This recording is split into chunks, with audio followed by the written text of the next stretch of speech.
Hello, I'm Carolyn Herbert from the Finance News Network, and joining me from medicinal cannabis company Creso Pharma is Chairman Boaz Wachtel. Boaz, welcome back. Thank you. Good morning. Now, Boaz, the regulatory environment for medicinal cannabis is changing quite rapidly. Can you tell us what's going on there? Yes, there are 10 countries around the world today with the national medical cannabis programs in place. And access for patients is advancing also here in Australia.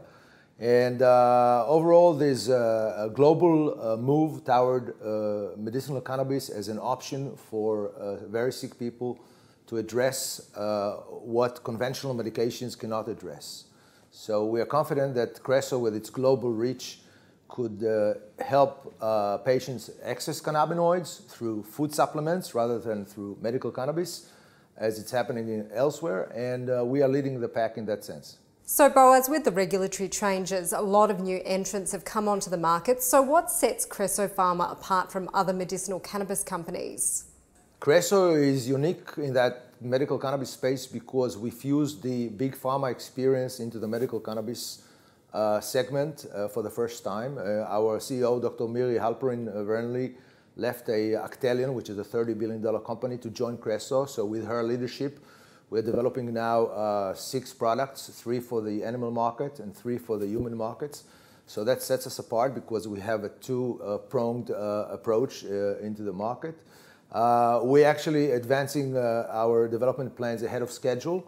We have revenues coming in early on into the company. So we are a different animal, so to speak, in the medical cannabis space on a global scale, not just here in Australia.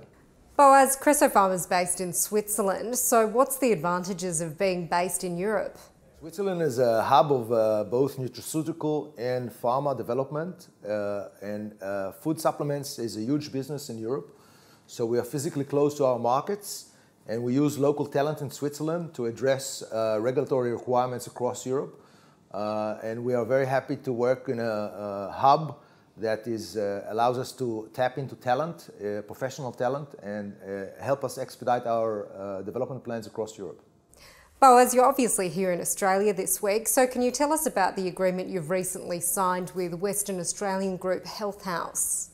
Yes, the group received the first federal license in Australia to import medical cannabis from a North American country.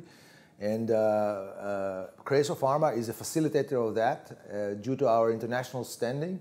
And through that group, we will access other pharmaceutical chains across Australia and allow access for patients to medicinal cannabis until the local production capacity will be available for local consumption. Now, the other part of the Creso Pharma business is hemp industries. So can you tell us a bit about your hemp products and what are the growing plans for hemp? We are expanding our coverage, growing fields of hemp across into the Czech Republic.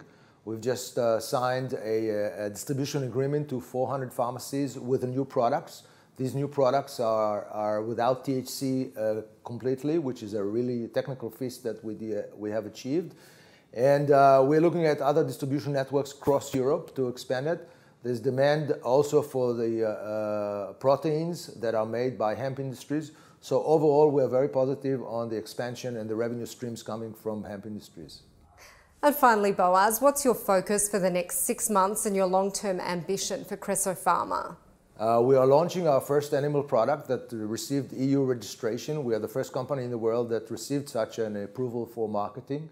We are expanding and accelerating our development plans of our 3 animal and 3 human products in development right now.